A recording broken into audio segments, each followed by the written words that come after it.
Assalamualaikum warahmatullahi wabarakatuh. Alhamdulillahirrabbilalamin. Wassalatu wassalamu ala asrafil anbiya'i wal mursalin wa ala alihi wa sahbihi ajma'in.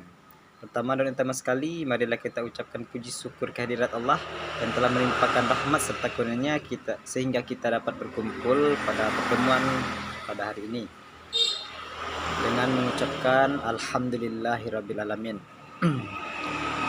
Salawat bersertakan salam marilah kita hadiahkan kepada pucuk pimpinan umat Islam sedunia, yakni Nabi besar Mustafa Muhammad sallallahu alaihi wasallam, yang telah membawa umatnya dari alam kejahilan menuju alam yang Islamiah yang dapat kita rasakan pada saat sekarang ini. Yang saya hormati Ibu dosen, Ibu Novita Yanti, Magister Pendidikan, beserta para audiens, para pendengar dan penonton. Baik, langsung saja masuk ke dalam pembahasan kita pada hari ini, yakni strategi dan model pembelajaran PAI dengan pendekatan saintifik. Nah, pendekatan saintifik digadang-gadang mampu mengembangkan berbagai ranah, yaitu pengembangan pengetahuan, keterampilan, dan sikap peserta didik. Tidak mengherankan bahwa dengan pendekatan saintifik dianggap mampu merubah paradigma yang lama di mana pembelajaran berpusat kepada pendidik atau teacher oriented menjadi pembelajaran berpusat kepada peserta didik atau student oriented. Proses penerapan pendekatan saintifik di Indonesia diawali dengan munculnya peraturan Menteri Pendidikan dan Kebudayaan Republik Indonesia nomor 65 tahun 2013 tentang standar proses, di mana pada peraturan menteri tersebut ditugaskan bahwa dalam proses pembelajaran pada kurikulum 2013 dilaksanakan dengan pendekatan saintifik. Kemudian ditegaskan pula pada peraturan Menteri Pendidikan dan Kebudayaan atau Pemerdikbud Republik Indonesia nomor 81A sebagai yang dituangkan pada lampiran yang menguraikan bahwa proses pembelajaran terdiri dari 5 pengalaman belajar pokok.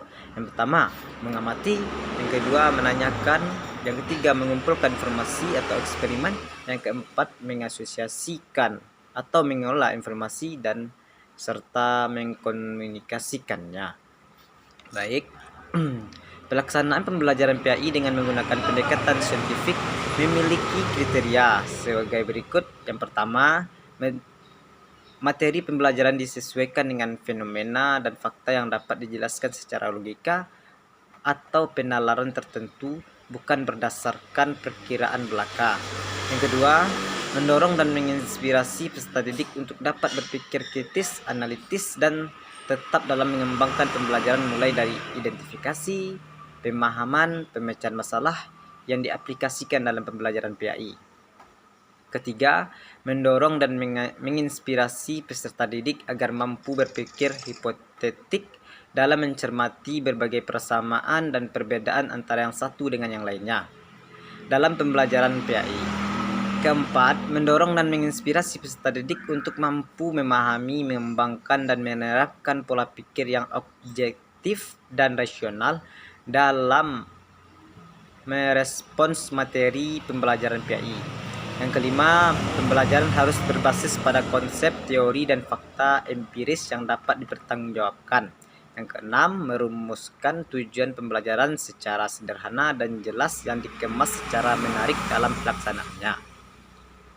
Abdul Majid menyatakan bahwa pendekatan saintifik bercirikan penonjolan dimensi-dimensi atau pengamatan, penalaran, penemuan, pengabsahan, dan penjelasan tentang suatu kebenaran. Dengan demikian, proses pembelajaran harus dilaksanakan dengan dipandu nilai-nilai prinsip-prinsip atau kriteria ilmiah. Proses pembelajaran disebut ilmiah jika memenuhi kriteria berikut. Yang pertama, substansi atau materi pembelajaran berbasis pada fakta atau fenomena yang dapat dijelaskan dengan logika atau penalaran tertentu, bukan sebatas kira-kira, khayalan, legenda, atau dongeng semata. Yang kedua, penjelasan pendidik, respon peserta didik, dan interaksi edukatif antara pendidik dengan peserta didik terbebas dari prasangka yang serta-merta, pemikiran subjektif, atau penalaran yang menyimpang dari alur berpikir logis. Yang ketiga, mendorong dan menginspirasi peserta didik berpikir secara kritis, analitis, dan tepat dalam mengidentifikasi, memahami, memecahkan masalah, dan mengaplikasikan substansi atau materi pembelajaran.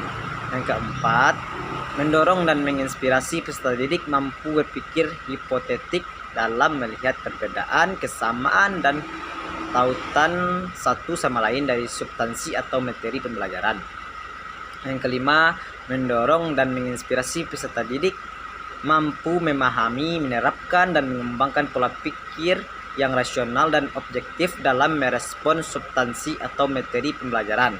Yang keenam, berbasis pada konsep teori dan fakta empiris yang dapat dipertanggungjawabkan. Serta yang ketujuh, tujuan pembelajaran dirumuskan secara sederhana dan jelas namun menarik sistem penyajian.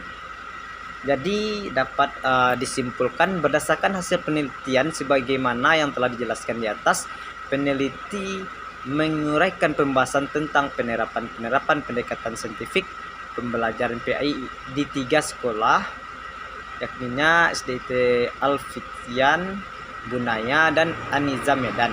Uraian ini dipentingkan karena ketiga sekolah ini memiliki perbedaan dalam melaksanakan pendekatan saintifik pada pembelajaran PAI dan juga memiliki kekuatan masing-masing karena sekolah ini berangkat dari karakter yang berbeda-beda meskipun juga memiliki kesamaan secara umum.